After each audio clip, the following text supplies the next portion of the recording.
Hello, I'm David Hughes. Welcome to Your Perfect Body, the podcast of the Esoteric Teaching Community. Today's selection is an essay entitled, There Is No Death, Part 3.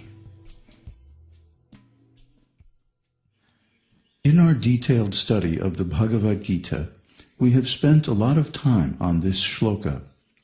Evaham jatu nasam, tvam neme janadhipah, caiva bhavisyamah, sarve vayam atah param. Never was there a time when I did not exist, nor you, nor all these kings, nor in the future shall any of us cease to be. Bhagavad-gītā 2:12. This is because our spiritual master Srila Prabhupada thought it so important that he spoke on this shloka more than any other shloka of Bhagavad-gītā. He wanted to resolve, once and for all, our doubts about the eternal personality of the spirit soul.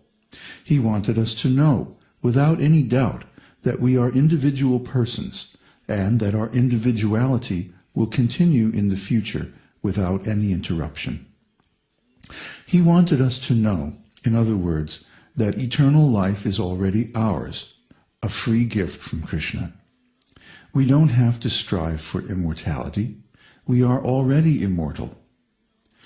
The question then becomes, what will we do with our eternal existence?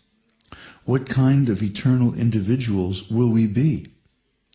The rest of Bhagavad-gītā is devoted to that question. Therefore, Bhagavad-gītā is the best advice given by Sri Krishna, the Supreme Personality of Godhead, to the eternal individual souls. If he says something, we should agree to accept it.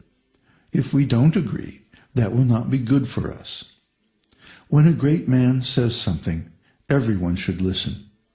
A great man, a truly great man, always speaks for the welfare of all. Therefore, his advice is worth hearing. That is why scholars all over the world study Bhagavad-gītā, even if they don't accept Sri Krishna as the Supreme Personality of Godhead.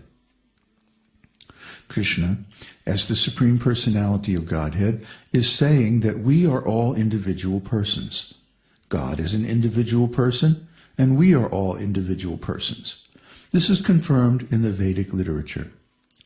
Nityo nityanam chaitanas chaitananam eko bahunang yo vididhati kaman tam atmashtang ye nupashyanti dhiras tesham shanti shashvati netaresham. The Supreme Personality of Godhead is the maintainer of innumerable living entities in terms of their different situations according to individual work and reaction to work. That Supreme Personality of Godhead is also alive in the heart of every living entity by his plenary portions. Only saintly persons who can see the same Supreme Lord within and without can actually attain to perfect and eternal peace. Katha Upanishad 2:13. Nityo Nityanam. Nitya means eternal. Krishna is eternal, and we are all eternal. Amongst all living entities, Krishna is the chief. This is a definition of God, as given in the Katha Upanishad. Chaitanas Chaitananam.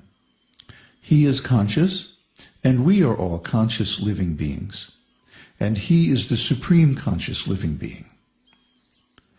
The science of devotional service to the Supreme Personality of Godhead, taught in the esoteric teaching, is the essence of yoga. Now, of course, there are many different yogic schools, and in America you'll find that most of them do not believe in God. But actually, the yoga system does not deny the existence of God. God is there in the original yoga literature by Patanjali and others.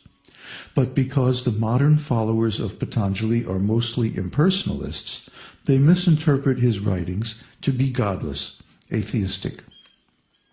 Real scholars of the yoga literature understand this properly. For example, here is a quote from Introduction to Indian Philosophy by Drs. Chatterjee and Dutta of Kolkata University, 6th edition. In this book, after studying all the different kinds of philosophy, they give a summary of each type of philosophical system. So speaking about Patanjali, they say, the place of God in the yoga system, as distinguished from the atheistic Sankhya, is that yoga is theistic. Theistic means they accept God. So this book is very authoritative. It is in its 6th edition, so it is very popular. But actually it's a standard text in all the universities in the world. Dr. Chatterjee and Dr. Dutta are accepted by all universities as authoritative scholars. And here they say that the Hatha Yoga system is theistic, believing in God. The Hatha Yoga system was introduced by Patanjali, a great authority in Vedic philosophy. But the modern so-called yogis, although they claim to follow Patanjali, are impersonal and atheistic. The Hatha Yoga system admits the existence of God in both practical and theoretical realms. Patanjali himself, however, has not felt it necessary to introduce much information about God for solving the theoretical problems of philosophy. For him, God has more practical than theoretical value. And God is explained very well in other parts of the Vedic literature, such as Bhagavad-gītā. So Patanjali did not write much about God, Krishna. That did not mean that Patanjali was atheistic, just that his writing was more concerned with philosophical theory than theological practice. Devotion to God is considered to have the greatest practical value, inasmuch as it is the basis of the most advanced part of yoga practice. Those who are practicing yoga at the highest level must be devotees of God. Otherwise, their yoga practice will be a failure. Devotional service to Krishna is the most important means of the final attainment of samadhi yoga, or the restraint of mind, chitta niruddha, as Patanjali called it. The whole purpose of practicing yoga is to control the mind and restrain it from material identification and engagement. Now, unless you perform devotional service of the Lord, or bhakti, you cannot attain chitta niruddha, or success in yoga. The difficulty is that the subsequent commentators and interpreters of Patanjali have given a wrong interpretation of the original text and deluded the audience.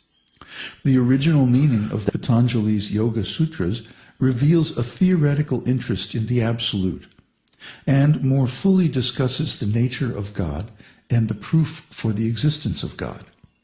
They practically take up the path of speculative philosophy and meditation. But Patanjali's original text teaches that without devotion of God, there is no success of yoga. Thus, the yoga system has both a theoretical and practical interest in the divine will. According to yoga philosophy, God is the supreme person. That's the authoritative statement of Patanjali. But if you go to the yoga societies and classes and inquire about spiritual life, will you ever hear that God is the supreme person? No. So they are not really following Patanjali.